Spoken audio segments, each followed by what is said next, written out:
నమస్కారం vision news కి స్వాగతం. ఈనాటి వార్తలు. శరన్నవరాత్రుల్లో భాగంగా 5వ రోజు పురస్కరించుకొని భీమవరం మావుళ్ళమ్మ అమ్మవారు శ్రీ మహాలక్ష్మీదేవి అలంకరణలో భక్తులకు దర్శనమిచ్చారు. ఆలయ ప్రధాన అర్చకులు మల్లికార్జున శర్మ ఆధ్వర్యంలో కుంకుమ పూజలు ఘనంగా నిర్వహించారు. దసరా మహోత్సవాల్లో మొదటి శుక్రవారం కావడంతో మహాలక్ష్మీదేవి అలంకరణలో ఉన్న అమ్మవారిని దర్శించుకునేందుకు భక్తులు బారులు తీరారు.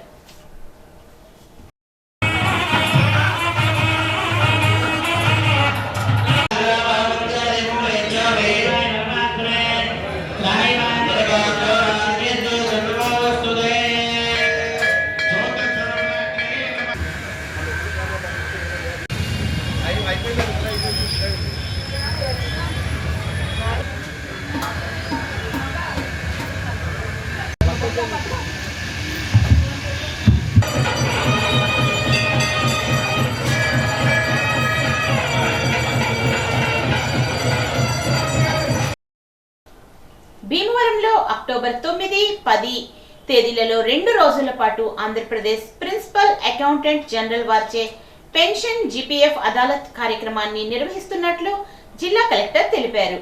జిల్లా ఖజానా మరియు ఖాతాల అధికారి అడారి గణేష్ ఈ కార్యక్రమానికి నోడల్ అధికారిగా వ్యవహరిస్తారు అన్నారు.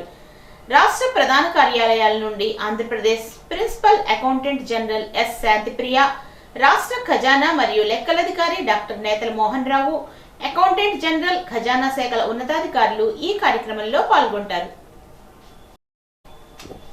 సిపిఎం పార్టీ పశ్చిమ గోదావరి జిల్లా కమిటీ సమావేశం చింతకాయల బాబురావు అధ్యక్షతన భీమవరంలో జరిగింది. రాష్ట్ర కార్యదర్శి వర్గ సభ్యులు బి బలరాం ఈ సమావేశానికి హాజరయ్యారు.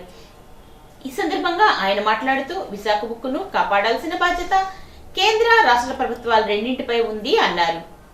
అమెరికా విధించిన సుంకాల వల్ల ఆక్వా రైతులు తీవ్రంగా నష్టపోతున్నారని, కేంద్ర రాష్ట్ర ప్రభుత్వాలు మాటలు చెప్పడం ఆపి వారిని ఆదుకునే చర్యలు తీసుకోవాలని అన్నారు. రాష్ట్రంలో నిర్మాణంలో ఉన్న మెడికల్ కాలేజీలను ప్రైవేట్ పరం చేయడానికి రాష్ట్ర ప్రభుత్వం పూనుకోవడం అన్యాయం అన్నారు. 4 Pలు అంటే అది ప్రైవేటీకరణ కాదు, వీటి వల్ల అదనపు సౌకర్యాలు వస్తాయని లోకేష్ చెప్పడం అంటే అబద్ధాలు చెప్పడం, ప్రజలను పక్కదారి పట్టించడం అన్నారు. స్మార్ట్ మీటర్ల బిగింపు వల్ల అదనపు భారాలు పడతాయని ఆందోళన చెందుతున్నటువంటి రాష్ట్ర ప్రభుత్వం వీటి ముగింపును మాత్రం ముమ్మరం చేసింది, వెంటనే విరమించుకోవాలని డిమాండ్ చేశారు. రైతాంగం ఆత్మహత్యలకు పాల్పడుతున్నారని ఆవేదన వ్యక్తం చేశారు. జిల్లా కార్యదర్శి జేఎన్వి గోపాలన్ మాట్లాడుతూ ప్రజలు ఎదుర్కొంటున్న సమస్యలను పరిష్కరించాలి అన్నారు. ఎనమదుర్రు డ్రైన్ పై నిర్మించిన వంతెనలకు అప్రోచ్ రోడ్లు నిర్మించాలని అన్నారు. ఈ కార్యక్రమంలో కేత గోపాలన్, కౌరు పెద్దిరాజు, బి వాసుదేవరావు, కె నాగేశ్వరరావు పాల్గొన్నారు. శుక్రవారం తాడేపల్లిగూడెం మండలం మాధవరం గ్రామంలో కమ్యూనిటీ హాల్ నందు ఖరీఫ్ 2025-26 సీజన్ ధాన్యం కొనుగోలుకు సంబంధించి ఏర్పాటు చేసిన అవగాహన సదస్సుకు జేసీ రాహుల్ కుమార్ రెడ్డి ముఖ్య అతిథిగా పాల్గొన్నారు. ఈ సందర్భంగా జిల్లా వ్యవసాయ శాఖ అధికారి జడ్ వెంకటేశ్వరరావు అధ్యక్షతన జరిగిన సభలో జేసీ మాట్లాడుతూ రైతులు పండించిన ధాన్యాన్ని రైతు సేవా కేంద్రాల ద్వారా అమ్ముకుని మద్దతు ధర పొందాలి అన్నారు. రైతులు, దళారులు, మధ్యవర్తుల చేతిలో నష్టపోకుండా ఎటువంటి మోసాలకు తావు లేకుండా ధాన్యాన్ని అమ్ముకోవచ్చు అన్నారు. ప్రభుత్వ పథకాలను సద్వినియోగం చేసుకుని గరిష్ట ప్రయోజనాలు పొందేలా అవగాహన కల్పించడమే ధాన్యం కొనుగోలు అవగాహన సదస్సుల ముఖ్య ఉద్దేశ్యం అన్నారు. ఈ కార్యక్రమంలో ఆర్డీఓ ఖతీబ్ కౌసర్ భానో, జిల్లా వ్యవసాయ శాఖ అధికారి తహసీల్దార్ సునీల్ కుమార్, మండలాధికారులు, రెవెన్యూ, వ్యవసాయ, పంచాయతీ సిబ్బంది, రైతులు ఈ కార్యక్రమంలో పాల్గొన్నారు. అత్తిలి మండలం మంచిలి గ్రామంలో శ్రీ రమా సత్యనారాయణ స్వామి వారి ఆలయ సమీపంలో ఉన్న శ్రీ విజయ కనకదుర్గాదేవి శరన్నవరాత్రి మహోత్సవాల్లో భాగంగా శుక్రవారం అమ్మవారికి నియుత సంఖ్యాక కుంకుమ పూజలు నిర్వహించారు. గ్రామస్తుల సహకారంతో గత 12 ఏళ్లుగా అమ్మవారికి అత్యంత వైభవపేతంగా ఈ పూజలను నిర్వహిస్తున్నారు. అధిక సంఖ్యలో భక్తులు కుంకుమ పూజల్లో పాల్గొన్నారు.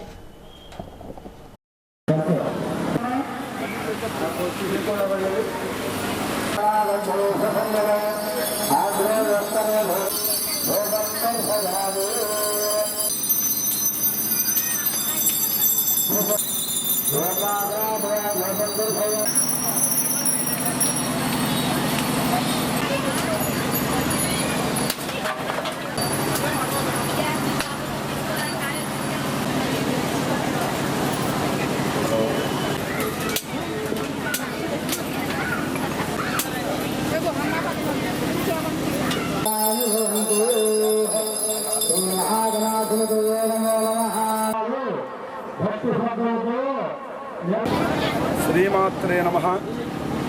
మంచిలి గ్రామంలో శ్రీ రమా వీర వెంకట సత్యనారాయణ స్వామి ఆలయ ప్రారంభంలో గత 12 సంవత్సరాలుగా అమ్మవారి యొక్క దేవీశ్వర నవరాత్రి మహోత్సవాలు ఎంతో వైభవపేతంగా విజయ కనకదుర్గాంబిగా గ్రామస్తుల సహాయ సహకారాలతో ఎంతో వైభవపేతంగా దసరా ఉత్సవాలను ఆ తల్లి యొక్క అనుగ్రహం కోసం ఎంతో వైభవపేతంగా ఆధ్యాత్మిక శోభగా నిర్వహిస్తూ ఉన్నాము.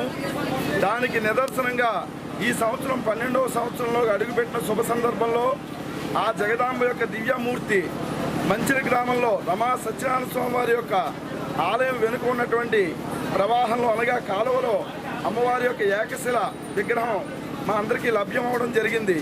ఇది అమ్మ యొక్క అనుగ్రహంతో మాత్రమే ఇక్కడ వెలిసి ఉందని మా అందరికీ ఆ జగదాంబ యొక్క నిదర్శనంగా భావించి ఆ తల్లి యొక్క మూర్తిని ఈ యొక్క సందర్భంగా మేము అమ్మవారికి విశేషంగా పూజాధిక్రతులు ఈ సంవత్సరం కూడా నిర్వహిస్తూ ఉన్నాము.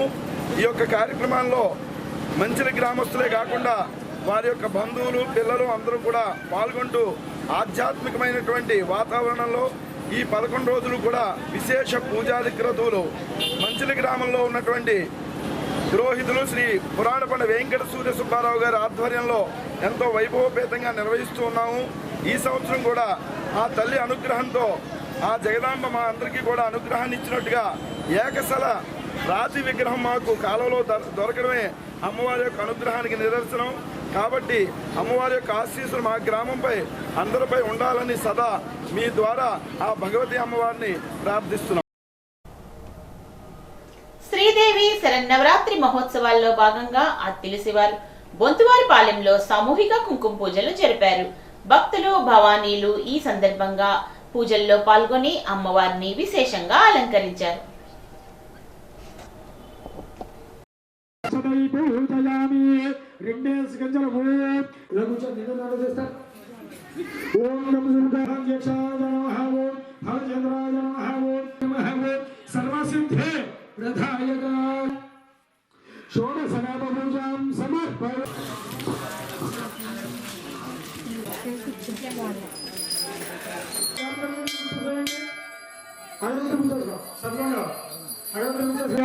సమర్పయామి నైవేద్యం దధాతి ఓం శ్రీ మహాగణాధిపతయే నమః ధూపమా.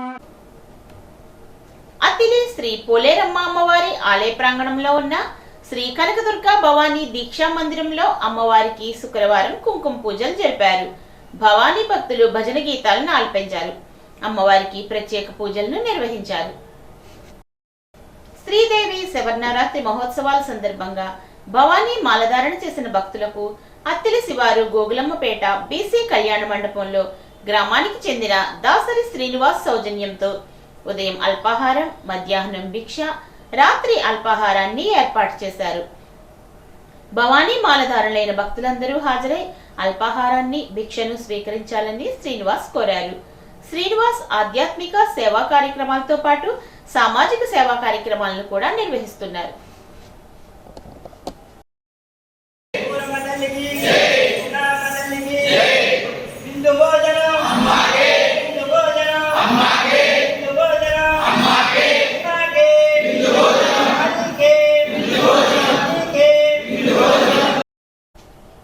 అత్తిలి రామన్నపేటలో గల ఐశ్వర్యదుర్గ అమ్మవారి ఆలయంలో దేవి శరన్నవరాత్రి మహోత్సవాలు నిర్వహిస్తున్న సందర్భంగా అమ్మవారిని ధనలక్ష్మి అవతారంలో అలంకరించారు. ఆలయ అర్చకులు చేబ్రోలు రామలింగేశ్వర సర్వ ఆధ్వర్యంలో కుంకుమ పూజలు జరిగాయి. అమ్మవారికి ప్రత్యేక హారతులను ఇచ్చారు. పెద్ద సంఖ్యలో భక్తులు హాజరై అమ్మవారి తీర్థ ప్రసాదాలను స్వీకరించారు. అమృత్ 2 పథకంలో భాగంగా తణుకు పట్టణానికి గోదావరి నీరు తరలించే గ్రిడ్ మంజూరు కోసం రాష్ట్ర ప్రభుత్వం 118 కోట్లు మంజూరు చేయడం అభినందనీయమని తణుకు ఎమ్మెల్యే ఆర్మిల్లి రాధాకృష్ణ అన్నారు. అసెంబ్లీ ప్రశ్నోత్తరాల సమయంలో రాధాకృష్ణ సభనుద్దేశించి మాట్లాడారు. తణుకు పట్టణంలో సమ్మర్ స్టోరేజ్ ట్యాంక్ లేకపోవడంతో ఇబ్బందులు ఎదుర్కొంటున్నామని, ఈ క్రమంలో ప్రతి ఇంటికి గోదావరి నీరు అందించేందుకు వాటర్ గ్రిడ్ ప్రాజెక్టు కోసం రాష్ట్ర ప్రభుత్వం 118 కోట్లు కేటాయించడం హర్షణీయం అన్నారు. 2027 నాటికి పనులు పూర్తి చేస్తామని రాష్ట్ర మంత్రి నారాయణ ఇచ్చిన సమాధానానికి ఎమ్మెల్యే ఏ ప్రాతిపదికన 2027 నాటికి ఈ పనులు పూర్తి చేస్తారని ప్రశ్నించారు. మొత్తం ప్రాజెక్టును ఒకే ఏజెన్సీకి కాంట్రాక్టర్కు ఇస్తున్నారా లేదా తణుకు పట్టణానికి చెందిన ప్రాజెక్ట్ని ఒక కాంట్రాక్టర్కి ఇస్తున్నారా? ప్రాజెక్ట్ నిర్మాణంలో మున్సిపాలిటీ భాగస్వామ్యం ఉంటుందా? నిధులు ఏమైనా చెల్లించాలా? ఈ ప్రాజెక్టులో కొత్తగా ఎన్ని ట్యాప్ కనెక్షన్లు ఇవ్వబోతున్నారు, ఎన్ని కిలోమీటర్ల మేర పైప్ లైన్లు నిర్మించబోతున్నారనేది తెలియచేయాలని, టెండర్ల ప్రక్రియ ఎంతవరకు వచ్చిందో మంత్రి వివరించాలని అడిగారు. తణుకు పట్టణంలో దీర్ఘకాలికంగా తాగునీటి సమస్య, ముఖ్యంగా సమ్మర్ స్టోరేజ్ ట్యాంక్ లేనందువలన చాలా ఇబ్బందికరమైనటువంటి పరిస్థితి ఉంది అధ్యక్ష. దాని స్థానంలో ఈరోజు 118 కోట్లతో గోదావరి వాటర్ గ్రిడ్ని ఏర్పాటు చేసి ప్రతి ఇంటికి కూడా మంచినీరు అందించే విధంగా అమృత్ 2లో 118 కోట్లు శాంక్షన్ చేయడం చాలా సంతోషం అధ్యక్ష. అయితే దీనికి సంబంధించి ముఖ్యంగా 2027కి కంప్లీట్ చేసే విధంగా ప్రణాళిక చేశామని చెప్పారు మంత్రి గారు. దీనికి సంబంధించి టెండర్లు ఎప్పటిలోగా పూర్తి అవుతాయి? ఎందుకంటే సార్, టెండర్ ప్రాసెస్ నుంచి వర్క్ ఆర్డర్ ఇష్యూ చేసే వరకు కూడా ఎన్ని నెలలు పడుతుంది అనేది మనందరం కూడా చూడాలి అధ్యక్ష. అదేవిధంగా ఈ Godavari grid project Tanuku alone ఒక ఏజెన్సీకి ఇస్తున్నారా సార్, లేకపోతే ఎంటైర్ ప్రాజెక్ట్ ఒక ఏజెన్సీకి ఇస్తున్నారా? వాళ్ళందరూ వర్క్స్ ఏ విధంగా టేకప్ చేస్తారు? ప్యారలల్గా చేస్తారా లేకపోతే 1 by 1 చేస్తారా? ఏ విధంగా దీనికి ఒక ప్రణాళిక ప్రకారం 2027కి కంప్లీట్ చేస్తారు అధ్యక్ష. ఇంకొకటి అధ్యక్ష, కొత్తగా ఈ ప్రాజెక్టులు వాళ్ళు పైప్ లైన్ లేయింగ్ చేసినప్పుడు ముఖ్యంగా రీస్టోరేషన్ కాంపోనెంట్ ఉందా లేదా? రీస్టోరేషన్ కాంపోనెంట్ లేకపోతే వాళ్ళు తవ్వేసి పైప్ లైన్ పెట్టేసి వెళ్ళిపోతున్నారు అధ్యక్ష. తర్వాత రోడ్లన్నీ కూడా మనం మున్సిపాలిటీ లోకల్ బాడీస్ నుంచి చేసుకోవాల్సినటువంటి అవసరం ఉంది అధ్యక్ష. సో ఆ విధంగా దానికి ఇది రీస్టోరేషన్ కాంపోనెంట్ కూడా పెట్టారా లేదా అనేది ఒకటి చూడాల్సినటువంటి అధ్యక్ష. అలాగే ముఖ్యంగా దీనికి సంబంధించి ఎగ్జిస్టింగ్ ఎన్ని ట్యాప్ కనెక్షన్స్ మనం ఈ ప్రాజెక్టులో ఇవ్వబోతున్నాం, ఎగ్జిస్టింగ్కి సంబంధించి మాకు న్యూ కాలనీస్, అదేవిధంగా మనకు అర్బనైజేషన్ పెరగడం వల్ల కొత్త కాలనీస్ కూడా వస్తున్నాయి అధ్యక్ష. ఏదైనా దానికి సంబంధించినటువంటిది ఈ ప్రాజెక్టులో ఎలకట్ చేయడం జరిగిందా? ముఖ్యంగా మాకు దాదాపు అవుట్స్కట్స్లో ఉన్నటువంటి 10-11 కాలనీస్కి మేము సమ్మర్లో కూడా వాటర్ ట్యాంక్స్ ద్వారా నీరు అందిస్తున్నాం అధ్యక్ష. దానికి సంబంధించి ఇవన్నీ కూడా దీంట్లో ఉండే విధంగా మంత్రి గారు వారిని రికమెండ్ చేయాలని ఈ సందర్భంగా తెలియజేసుకుంటున్నాను అధ్యక్ష. దీనిపై మంత్రి నారాయణ సమాధానమిస్తూ, తణుకు, నర్సాపురం, నిడదవోలు, పాలకొల్లు, భీమవరం, ఆకివీడు పట్టణాలకు సంబంధించి 420 కోట్లతో గ్రిడ్ ప్రాజెక్టు మంజూరైందని, అక్టోబర్ 3న కేబినెట్లో ఈ అంశంపై చర్చించి నిర్ణయం తీసుకుని 2027 నాటికి ప్రాజెక్టు నిర్మాణం పూర్తయ్యేలా చర్యలు తీసుకుంటున్నామని చెప్పారు.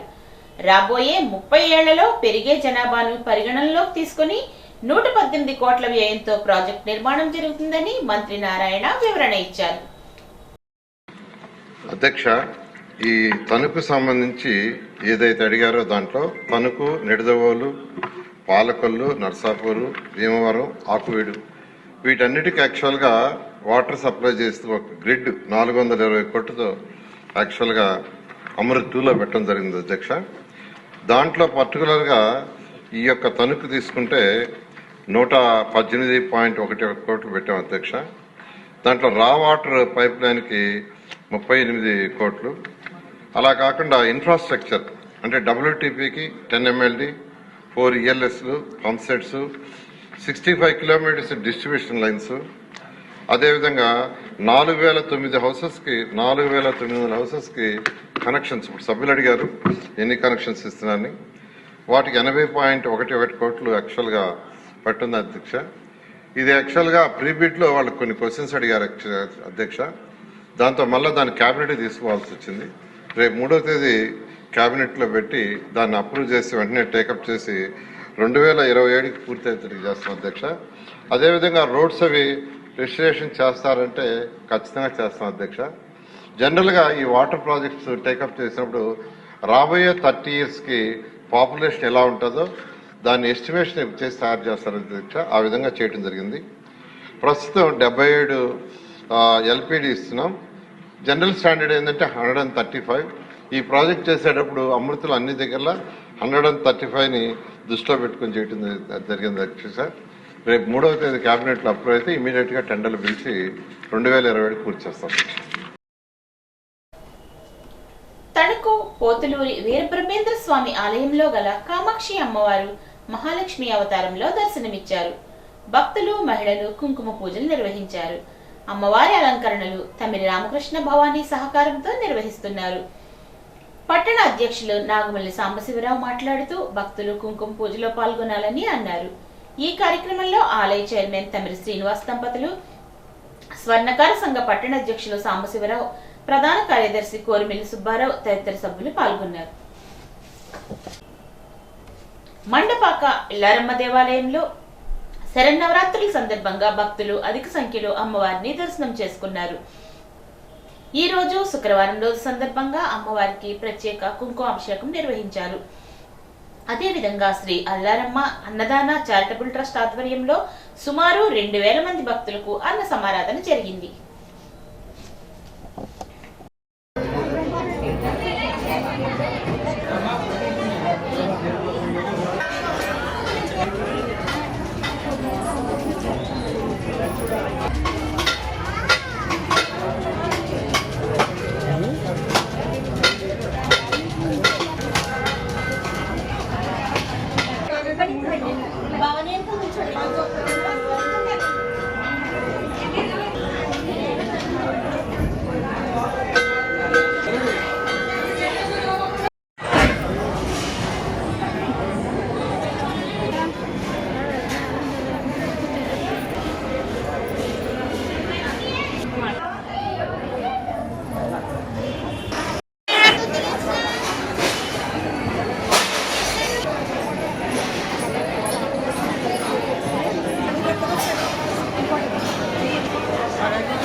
గణపవరం ప్రాథమిక ఆరోగ్య కేంద్ర పరిధిలోని గణపవరం 3 సచివాలయం నందు స్వస్థ నారీ సశక్త్ పరివార్ అభియాన్ కార్యక్రమంలో భాగంగా వైద్యాధికారి డాక్టర్ కె ఓంకార్నాథ్ ఆధ్వర్యంలో క్యాంప్ నిర్వహించారు.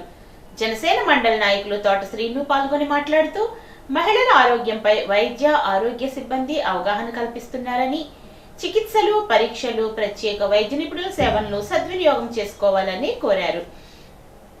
30 సంవత్సరాల పైబడిన స్త్రీలందరూ ఆరోగ్య పరీక్షలు చేయించుకొని వైద్యుల సలహాల మేరకు ఆరోగ్యాన్ని కాపాడుకోవాలని అన్నారు. గణపవరం గ్రామ సర్పంచ్ మురా అలంకారం, జనసేన పట్టణ నాయకులు వీరంకి శ్రీనివాస్, బీజేపీ నాయకులు ఆదుపిరెడ్డి సీతయ్య, కన్వీనర్ ప్రసాద్, కూటమి నాయకులు ఈ కార్యక్రమంలో పాల్గొన్నారు. 238 మందిని పరీక్షించి మందులను అందజేశారు. పశ్చిమ గోదావరి జిల్లా వీరవాసరంలో చిలకమర్తి లక్ష్మీ నరసింహం 150వ జయంతి వేడుకలను ఘనంగా నిర్వహించారు. ఈ కార్యక్రమానికి ముఖ్య అతిథిగా రాజ్యసభ సభ్యులు పాకా వెంకట సత్యనారాయణ హాజరై చిలకమర్తి విగ్రహానికి పూలమాలలు వేసి నివాళులర్పించారు. పాకా సత్యనారాయణ మాట్లాడుతూ చిలకమర్తి స్వాతంత్ర సమరయోధులు, ప్రముఖ కవి, రచయిత, నాటకకర్త, పాత్రికేయుడు, సంఘ సంస్కరణవాది, విద్యావేత్త అని కొనియాడారు. ఈ వ్యక్తి ఈ ప్రాంతానికి చెందిన వారు కారణం వీరవాసరానికే గర్వకారణం అన్నారు. తెలుగునాట ఆంధ్ర ప్రాంతంలో అత్యంత ఆదరణ, అభ్యున్నతి, సాహిత్యానికి నిలవైనటువంటి అనేక మంది ప్రముఖుల్లో చిలకమర్తి వారు అగ్రగణ్యాన్ని ఉండటం, అట్టి వ్యక్తి మా ప్రాంతంలో వారి యొక్క జననం సంభవించడం, వీరితో పాటు అడవి బాపిరాజు గారు, మరింతమంది ప్రముఖులు భారతదేశ స్వాతంత్ర సమరం జరిగేటటువంటి సందర్భంలో ఒక పక్క సాహిత్యాన్ని, మరో పక్క స్వాతంత్ర సమగ్రాన్ని రెండింటినీ కూడా సమంగా నడిపినటువంటి మహనీయుల యొక్క అత్యంత విశిష్టత కలిగినటువంటి వ్యక్తుల యొక్క పురస్కారం ఈరోజు వీరవాసరం మండలంలో, వీరవాసరం గ్రామంలో ఈ అందరి మధ్య వారికి నివాళులు అర్పించేటటువంటి అవకాశం మాకు రావడం అనేది ప్రత్యేకంగా అది చాలా సంతోషం, ఆనందదాయకమైనటువంటి విషయం. ఇటు వ్యక్తుల యొక్క చరిత్రని, వారి యొక్క స్మృతుల్ని నెవరేసుకోవటం ద్వారా మనకు ఉన్నటువంటి మూలాలు ఏవైతే ఉన్నాయో ఆ మూలాలని వదులుకోకుండా తమ యొక్క అస్తిత్వాన్ని కొనసాగించేటటువంటి ప్రయత్నం చేసేటటువంటి స్థితి ఈనాడు కలపడం స్పష్టంగా కనపడుతుంది. భారతదేశంలో వండుకున్నటువంటి అనేక భాషా ప్రయుక్త రాష్ట్రాల ఆధారంగా విడిపడిన తర్వాత భాష యొక్క ప్రాముఖ్యతని, సాహిత్యం యొక్క విలువని, వీటన్నిటినీ కూడా స్ఫురణకి రావాలంటే ఇట్టి వ్యక్తులు మనకి లెక్కించి అందించినటువంటి గ్రంథాలు, సాహిత్యము, వాటిని పరంపర కొనసాగించేటటువంటి ఈ తరం యొక్క ఈ నిర్వాహకుల యొక్క కృషి, భవిష్యత్ తరాలకు దీనికి అందజేసేటటువంటి ప్రక్రియ, ఈ పరంపరను కొనసాగించేటటువంటి విధానాన్ని సమాజంలో ఉన్న వారందరూ కూడా స్వాగతించాల్సినటువంటి అవసరం ఉంది. కాబట్టి ఇట్టి కార్యక్రమాన్ని ఏర్పాటు చేసి నన్ను ఇక్కడికి ఆహ్వానించినందుకు నిర్వాహకులకు ప్రత్యేకంగా నా యొక్క ధన్యవాదాలు. పశ్చిమ గోదావరి జిల్లా వీరవాసరంలో వీరవాసరం కళా పరిషత్, కాపో సర్వీస్ క్లబ్, వనితా క్లబ్ ఆధ్వర్యంలో ప్రముఖ కవి, రచయిత, స్వాతంత్ర సమరయోధుడు చిలకమర్తి లక్ష్మీ నరసింహం 150వ జయంతి వేడుకలను ఘనంగా నిర్వహించారు. ఈ సందర్భంగా ఆయన చిత్రపటానికి పూలమాలలు వేసి నివాళులర్పించారు. వీరవాసరంలో ఎన్నో సేవా కార్యక్రమాలను చేపట్టారు. చిలకమర్తి విగ్రహాలు దానం చేసిన వారిని సన్మానించుకుని కేక్ కటింగ్ చేసి వృద్ధులకు, మహిళలకు దుప్పట్లను పంచిపెట్టారు. ఈ సందర్భంగా గుండా రామకృష్ణ మాట్లాడుతూ, కవి, రచయిత, స్వాతంత్ర సమరయోధుడు చిలకమర్తి జయంతి సందర్భంగా పలు సేవా కార్యక్రమాలు చేయడం చాలా ఆనందంగా ఉందని, రానున్న రోజుల్లో చిలకమర్తి జయంతి జాతీయ స్థాయిలో గుర్తింపు పొందాలని అన్నారు. ఊరు మహాకవి, తెలుగు సాహితీవేత్త, స్వాతంత్ర సమరయోధుడు చిలకమర్తి లక్ష్మీ నరసింహ పంతులు గారు 150వ జయంతి సందర్భంగా ఈరోజు కార్యక్రమం చేస్తున్నాం. అవి మా ఊర్లో 3 విగ్రహాలు ఉన్నాయి. హై స్కూల్లో ఒకటి, లైబ్రరీ ఒకటి, ఇక్కడ కళాపరిషత్ సాధనలో ఒకటి. ఇంకా విగ్రహాలు పెట్టడానికి మా దగ్గర 5 విగ్రహాలు సిద్ధంగా ఉన్నాయి. అవి కూడా ఇవ్వడానికి సిద్ధంగా ఉన్నాం మేము. మరి చిలకమర్తి సంబంధించి ఆయన జాతీయ కవి, ఈ స్వతంత్రంలో ఎన్నో పోరాటాలు చేసిన ఆయనకి పబ్లిసిటీ అనేది తక్కువ. కారణం ఏంటో మరి మాకైతే అర్థం కాలేదు. కానీ ఆ విషయంలో ఒక మంచి సెమినార్ ఒకటి పెట్టి జాతీయ స్థాయి నాయకులు, ఎంపీలని, మినిస్టర్లు ఎవరో కూడా మనకు దగ్గరలో ఉన్నారు కాబట్టి ఈ మధ్యకాలంలో ఒక రాష్ట్ర వ్యాప్తంగా పండితులందరినీ కాకేసి ఒక మహాసభ పెట్టాలని, మాకు చిలకమర్తి మీద అభిమానం రోజు రోజుకి పెరిగింది. ఆయన అంటే గౌరవం, బయట అంత గౌరవం ఉన్నవాళ్ళు మనం కూడా ఇది చేయాలి, దాని మీద ఈ కార్యక్రమాలు చేస్తున్నాం. మరి చిలకమర్తి జయంతి జాతీయ స్థాయిలో గుర్తింపు రావాలని కోరుకుంటూ, ప్రతి మహిళ ఆరోగ్యంగా ఉంటే వారి కుటుంబం అంతా ఆరోగ్యంగా ఉంటుందనే ఉద్దేశంతో మహిళల కోసం ప్రత్యేకంగా వైద్య శిబిరాలను ఏర్పాటు చేసినట్లు కలెక్టర్ పేర్కొన్నారు. శుక్రవారం ఉండి మండలం ఎండగండి ప్రాథమిక ఆరోగ్య కేంద్ర ప్రాంగణంలో జిల్లా వైద్య ఆరోగ్య శాఖ ఆధ్వర్యంలో ఏర్పాటు చేసిన స్వస్థ్ నారీ స్వశక్త్ పరివార్ అభియాన్ మెడికల్ క్యాంపును జిల్లా కలెక్టర్ ఆకస్మికంగా సందర్శించారు. తొలుత పిహెచ్సిలో అన్ని వార్డులను ప్రదర్శించి అక్కడ అందిస్తున్నటువంటి సేవలపై ఆరా తీశారు. కౌమార దశ బాలికలకు పరిశుభ్రతపై అవగాహన కార్యక్రమాలు నిర్వహిస్తున్నారా, ఎనీమియా కింద పరీక్షలు చేసి టాబ్లెట్లు అందిస్తున్నారా, వృద్ధులకు టీబీ స్క్రీనింగ్ పరీక్షలు చేస్తున్నారా అడిగి తెలుసుకున్నారు. అంగన్వాడీలతో మాట్లాడుతూ బాలామృతం సక్రమంగా అందుతున్నది లేనిది ప్రశ్నించారు. ఈ రోజు నిర్వహిస్తున్న పరివార్ అభియాన్ మెడికల్ క్యాంపులో ఎంతమంది రిజిస్ట్రేషన్ చేయించుకున్నారో తెలుసుకున్నారు. ప్రధానమంత్రి నరేంద్ర మోదీ, ముఖ్యమంత్రి చంద్రబాబు నాయుడు మహిళల ఆరోగ్యమే పరిరక్షణగా ఈ కార్యక్రమాన్ని చేపట్టారని తెలిపారు. దసరా శరన్నవరాత్రి వేడుకలు మండలంలో ఘనంగా జరుగుతున్నాయి. 5వ రోజైన శుక్రవారం ఆలయాల్లో అమ్మవారికి సామూహిక కుంకుమ పూజలు నిర్వహించారు. కాళ్ల మండలం దొడ్డనపొడి గ్రామంలో వేంచేసి ఉన్న శ్రీ రాజరాజేశ్వరి దేవి అమ్మవారిని 37 లక్షల రూపాయలతో మహాలక్ష్మి అలంకరణలో భక్తులకు దర్శనమిచ్చారు. ఆలయ ప్రాంగణంలో సుమారు 200 మంది మహిళా భక్తులతో కుంకుమ పూజలు నిర్వహించి భక్తులకు అన్నప్రసాదాన్ని అందజేశారు.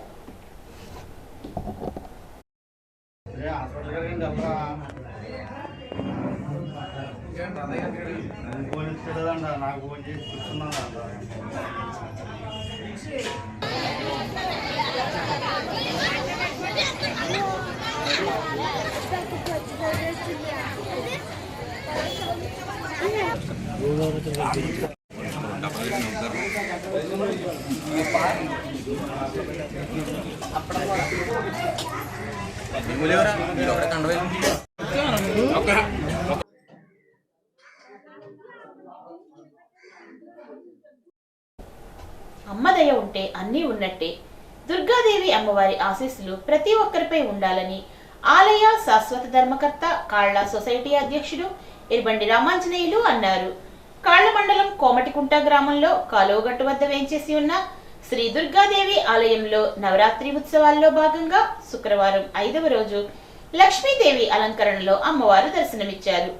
కోమటికుంట గ్రామానికి చెందిన పసుపులేటి రంగారావు, అనసూయ దంపతులు, ఆలయ శాశ్వత ధర్మకర్తలు ఎర్బండి రామాంజనేయులు, రత్నకుమారి దంపతులు సుమారు 100 మంది మహిళా భక్తులతో కుంకుమ పూజలను నిర్వహించారు.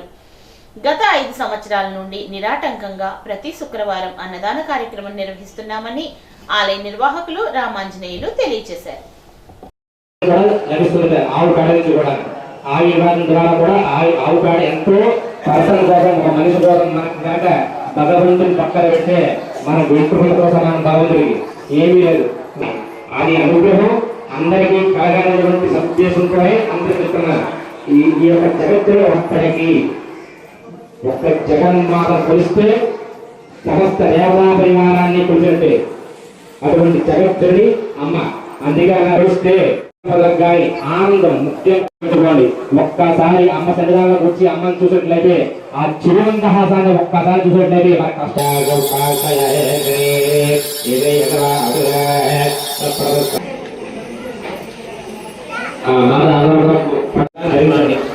సౌభాగ్యం, ఆరోగ్యం మంచిది. అట్లాగే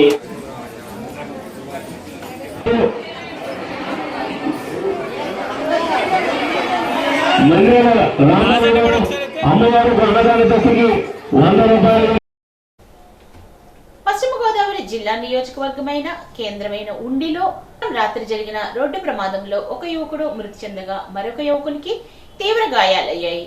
దీనికి సంబంధించి స్థానికులు అందించినటువంటి వివరాల ప్రకారం ఉండి నిమ్మలపేటకు చెందిన నడిపూడి మనోజ్, రామ్ మనోహర్ అనే యువకులు ఉండి మెయిన్ సెంటర్ నుండి ఆకువీడు వైపు వస్తుండగా భీమవరం వైపుకు వెళ్తున్న ట్రక్ ఆటోను వేగంగా ఢీకొనడంతో మనోజ్ అక్కడికక్కడే మృతి చెందాడు.